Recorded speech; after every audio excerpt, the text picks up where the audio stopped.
Bonjour les humains, bienvenue. Si vous êtes nouveau sur la chaîne, ne vous fiez surtout pas à une seule vidéo. Allez voir mes playlists, je traite de tout un tas de sujets très différents. Nous sommes le dimanche 5 avril 2026, donc à ceux qui la fêtent, joyeuse Pâques.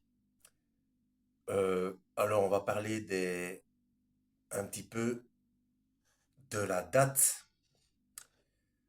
Tout d'abord, comme Noël, vous savez que enfin, si vous suivez ma chaîne, si vous vous intéressez à toutes ces choses, ce ne sont pas les bonnes dates, hein, mais c'est pas bien grave, c'est pas bien grave, c'est le comment et le pourquoi on le fait. Donc, toutes les dates nous ont été imposées, elles ont été calquées sur des fêtes païennes, euh, et avec le temps, c'est devenu de plus en plus commercial. Donc, je rappelle, Pâques, c'est, pour ceux qui suivent le Christ, c'est l'agneau pascal, c'est son sacrifice. C'est la bonne nouvelle, évangile veut dire bonne nouvelle, c'est le paiement de la dette du péché, par le Fils de Dieu lui-même, qui est Dieu lui-même également. C'est ça la bonne nouvelle, hein, qui nous permet d'accéder à la vie éternelle, parce qu'on est tous pécheurs, on est tous, à la base, on est tous bons pour l'enfer, hein. Donc il faut faire son maximum pour suivre ces instructions qui sont notées euh, dans les 4 évangiles canoniques. Il y a des informations ailleurs aussi, où c'est lui qui parle aussi, mais bon, là où il parlait de son vivant charnel, on va dire, c'est dans les 4 évangiles canoniques. Alors, au niveau des écrits apocryphes, ça reste intéressant, mais ça n'apporte strictement rien au salut, et puis, certains apocryphes sont carrément piégeants et dangereux. Voilà. Donc, la Bible suffit largement. Alors, bien entendu, pour éviter de faire des bêtises, le mieux est de s'intéresser et de faire des recherches au niveau de l'hébreu, l'araméen, grec ancien, et d'avoir plusieurs traductions de Bible. Mais bon, ce n'est pas le sujet de la vidéo. Euh, En fait, pour information, ce n'est pas aujourd'hui la Pâque, parce que déjà Pâque au pluriel, ça n'existe pas à la base, hein. C'est la Pâque. Donc, c'était au niveau de la Pâque juive cette année, c'était du 1er au 9 avril, qui correspond euh, du 15 au 22 Nissan euh, dans le calendrier hébraïque. Euh, ce qui est particulier, j'ai pas bien compris dans mes recherches parce que du 1er au 9, ça fait quand même 8 jours, mais du 15 au 22, moi je ne vois que 7 jours. Ou alors j'ai mal compté. Bon, toujours est-il que dans la vidéo précédente, ou juste avant de partir, oui, je crois que c'est ça, hein, juste avant de partir faire ma balade à vélo le long de la Seine, euh, j'avais remarqué que selon les calculs les plus probables, le Christ serait né un 14 Nissan. C'est ce qui correspond, c'est la seule date qui correspond à l'événement céleste qui s'est produit à ce moment-là, l'événement céleste qui avait été prédit et qui a été suivi par les mages d'Orient pour trouver le lieu de naissance et le moment de la naissance du Christ, hein. Ce serait le 14 Nissan. Et donc, en faisant des recherches sur la page, je me suis dit, tiens, puisque hier j'avais dit qu'il était possible que le Seigneur ait vécu charnellement 33 ans exactement, et voilà pas que je découvre que la Pâque cette année commençait le 1er avril, donc le 15 Nissan, donc le jour après. Donc pour peu qu'il ait été crucifié le 14 pour qu'il ait 33 ans exactement, parce que quand on lit les Écritures, c'était juste avant, lui il a fait sa Pâque, juste avant la Pâque juive, puisque Joseph d'Arimathie s'est dépêché d'aller voir Ponce Pilate pour récupérer le corps, parce qu'une fois que la Pâque commençait, il n'avait plus le droit de toucher un mort. Vous voyez? Donc ça colle parfaitement, hein. Donc, a priori, bon, ça n'apporte rien au salut, hein, mais bon, comme il n'y a pas de hasard, il aurait vécu 33 ans, pile. Euh, et quoi d'autre? Il y avait aussi quelque chose d'assez particulier dont je m'étais rendu compte. Euh, une seconde. Oui, c'est ça. Donc cette année 2026, la Pâque juive commence, c'est le 1er avril.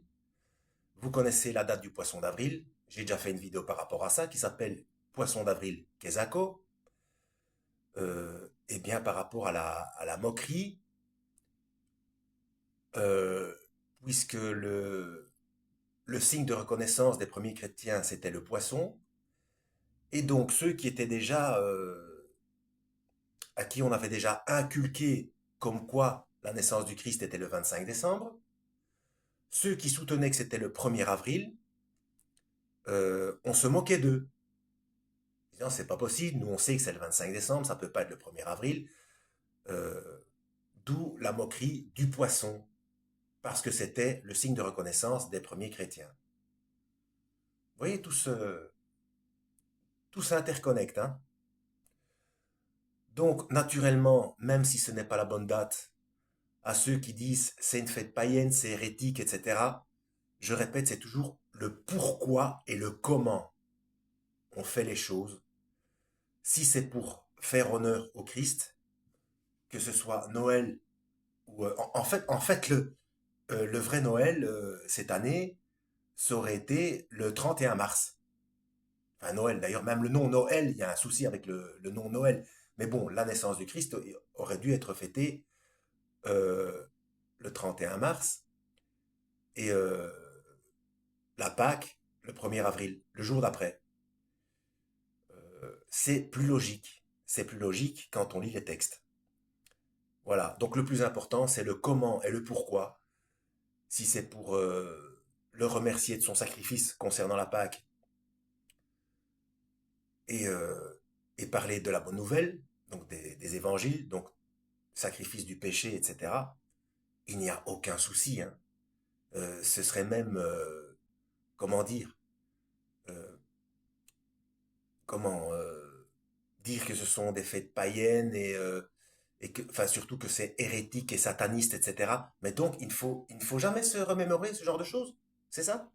Alors bien sûr, on peut le faire tous les jours, hein, parce que le Christ n'a pas donné de date, hein. Il a dit faites ceci en mémoire de moi, donc par rapport à son corps qui a été livré et son sang versé, etc. Mais bon, il n'y a rien de mal à mettre une date à ça. Euh, voilà. Et donc, enfin, juste pour dire que ça correspondait, du coup, euh, que ce soit juste avant, quoi, juste avant euh, la Pâque juive. Voilà, puisque j'avais vu un commentaire sur Facebook qui disait qu'il était impossible que le Christ soit crucifié à Pâques et donc on ne pouvait pas fêter enfin, se commémorer son sacrifice à Pâques puisque on ne pouvait pas toucher les morts. Mais dans le texte, il est bien dit que Joseph d'Arimathie s'était dépêché d'aller demander le corps puisque la Pâque commençait juste après.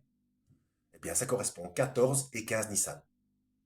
Donc, pour cette année-ci, c'était 31 mars et 1er avril. Voilà, c'est tout ce que j'avais à dire concernant la Pâque. Euh, alors aujourd'hui, je voulais faire une balade à vélo. Malheureusement, ils annoncent de la pluie. Euh, je sais que ça intéresse certaines personnes parce que je suis un petit peu regardé en Afrique. Je les salue. Donc ils aiment bien voir Paris alentour, etc. Et, mais bon, il y a d'autres chaînes qui font ça. Comme je l'ai dit, moi j'aime bien regarder, surtout au Cameroun, ce taximène là enfin je suppose que c'est un taximène, hein, qui fait des balades dans Douala et dans Yaoundé. Ça me rappelle des souvenirs. Mais je n'ai pas encore vu, donc je fais un appel là, j'ai pas encore vu, bah, si c'est le même, c'est peut-être un peu loin, ou alors que quelqu'un d'autre le fasse, quoi. Des balades dans Kribi, parce que Kribi, le long de la mer et tout, c'est magnifique. Il faudrait que quelqu'un y pense, quoi.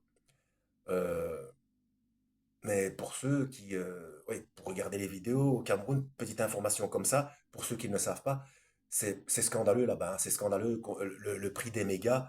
Pour ceux qui veulent prendre un abonnement, enfin, quand moi, la dernière fois que j'y étais, ça a certainement augmenté. Ça allait, ouais, je crois que c'était une histoire de, donc l'abonnement mensuel, c'était 70, donc 70 euros. Imaginez-vous, avec le pouvoir d'achat du Cameroun, ça équivaudrait ici, notamment en France, à un abonnement mensuel de plusieurs centaines d'euros, quoi. C'est scandaleux. Et leur système de méga, là, enfin, bref, c'est triste, c'est triste. Enfin voilà, en espérant avoir été utile, donc lisez la Bible, suivez au mieux les instructions du Christ. À la prochaine et que Yahweh vous guide.